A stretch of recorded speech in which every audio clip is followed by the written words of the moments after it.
bem-vindo ao canal Jovens Curados para Curar. Eu sou Ricardo Fleming e estamos aqui mais uma manhã para trazer uma palavra de bênção para a sua vida, um direcionamento do Senhor Jesus para o seu coração.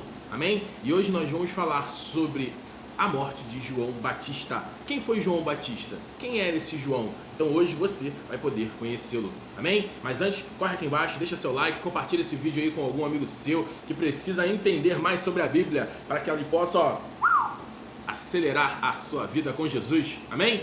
Então corre aí, abre sua Bíblia em Mateus capítulo 14. Nós vamos ler do 1 em diante. Amém? É um pouquinho longo, mas vale a pena. Vamos lá. A Bíblia diz assim, ó: por aquele tempo, ouviu o tetrarca Herodes a fama de Jesus e disse aos que os serviam: este é João Batista, ele ressuscitou dos mortos e por isso nele operam forças miraculosas, porque Herodes, havendo prendido e atado a João, o metera no cárcere por causa de Herodias, mulher de Filipe, seu irmão. Pois João lhe dizia: não te é lícito possuí-la. E querendo matá-lo, temia o povo, porque o tinha como profeta. Ora, tendo chegado o dia natalíneo de Herodes, seu aniversário, dançou a filha de Herodias diante de todos e agradou a Herodes, pelo que prometeu com juramento dar-lhe o que pedisse. Então ela, instigada por sua mãe, disse: dai-me aqui num prato a cabeça de João Batista. Entristeceu-se o rei, mas por causa do juramento e dos que estavam com ele à mesa, determinou que ele dessem, e deu ordem a decapitar João no cárcere. Pois foi trazida a cabeça num prato e dada à jovem, que a levou à sua mãe. Então vieram os seus discípulos, levaram o corpo e sepultaram. Depois foram anunciar a Jesus. Aleluia! Então, quem era João Batista? Esse João Batista a gente não pode confundir com o João que escreveu o Evangelho. Lembra? Nós falamos sobre isso na Maratona dos Apóstolos. Esse João Batista aqui, ele era filho de Isabel, filho de Zacarias. E Isabel era prima de Maria, mãe de Jesus. Então, João e Jesus eram primos.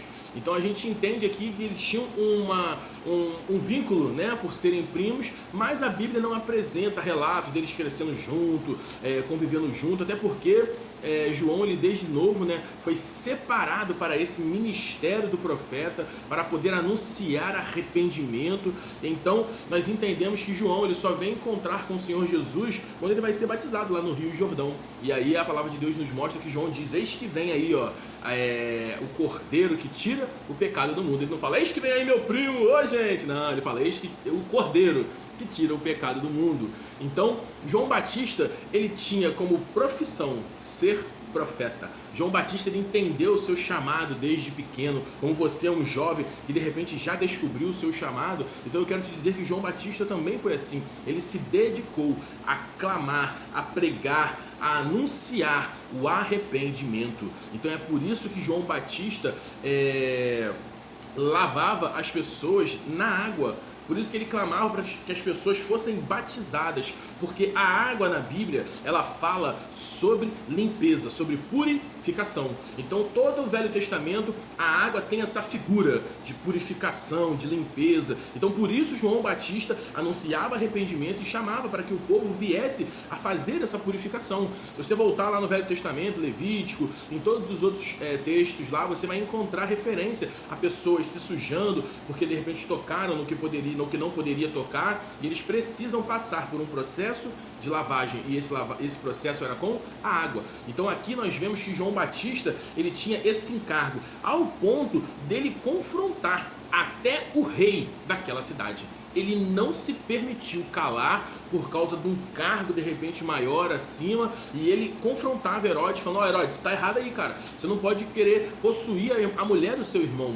Então, porque a palavra de Deus falava sobre isso, né? Tinha instruções para o povo. Então João, ele confrontava Herodes, o rei. Só que o rei temia ele, porque sabia que o povo tinha como profeta, e o profeta, ele sempre foi classificado como um homem de Deus. Então acabou que por um certo momento em uma ocasião de uma festa. Agora João, ele vai e se rende a um desejo, a um pedido, e ele se compromete publicamente, e ele acaba tendo que trazer a cabeça de João Batista num prato, porque a filha de Herodias pediu. Então João, ele acaba sendo morto.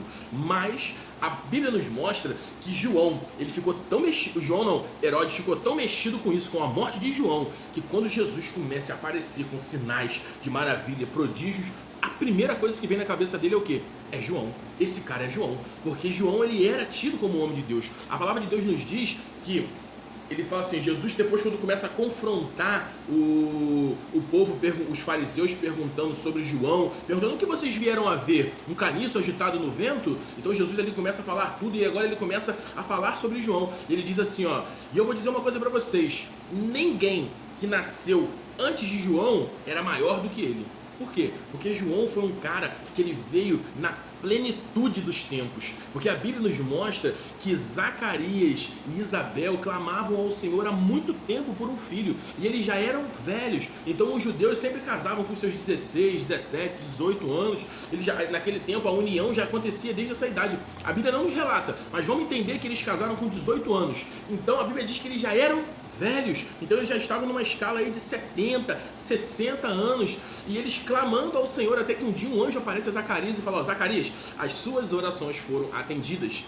Meu amigo, você acha que eles só clamaram depois de velho? Não, eles estavam clamando por esse filho há muito tempo, mas o Senhor olhava para ele e falava assim, ó, Zacarias e Isabel são homens e mulheres íntegros, e eles estão me clamando socorro, me pedindo um filho, mas eu não vou dar um filho para eles, eu vou dar o filho para eles. Olha esse artigo aí, ó, o filho, porque a vinda do filho deles vai estar atrelada com a vinda do meu filho. Grande vai ser a alegria no coração de Zacarias, de Isabel. Então João, ele vem na plenitude dos tempos, e a palavra de Deus diz que o Espírito Santo já habitava nele desde o ventre da sua mãe. Então a Bíblia nos fala que Jesus diz que antes ninguém era mais do que João, mas depois todos aqueles que viessem seriam maior do que João. Por quê? Porque o evangelho do reino, ele ia ser pregado, a salvação chegaria a todos, e todos teriam o direito de receber esse Espírito Santo na sua vida. Aleluia! Então João aqui, ele é lembrado pelo Senhor Jesus como um homem correto, íntegro, e foi um cara que você vai olhar na Bíblia e você não vai ver ele curando, libertando, salvando, fazendo sinais de maravilha, mas foi um homem que anunciou a palavra de Deus. Ele era correto, justo, reto, íntegro de coração. E eu quero te dizer, juventude, que o Senhor, ele ama esse tipo de coração. O Senhor não resiste a um coração contrito, quebrantado, choroso, e principalmente a um coração fiel a Ele. Então se coloque nessa posição, se torne um profeta de Deus, independente se você não está fazendo descer fogo do céu, ou se você não está entregando palavra profética para ninguém, mas se o seu coração estiver reto diante de Deus, você terá galardão aqui na terra e também no céu. Amém? Pai, em nome de Jesus, eu abençoo essa juventude para que ela possa se tornar, Senhor, uma juventude de profetas, uma juventude onde terão homens e mulheres íntegros, corretos, que pregarão o evangelho integral e manifestarão nessa terra as credenciais da sua autoridade, em nome de Jesus.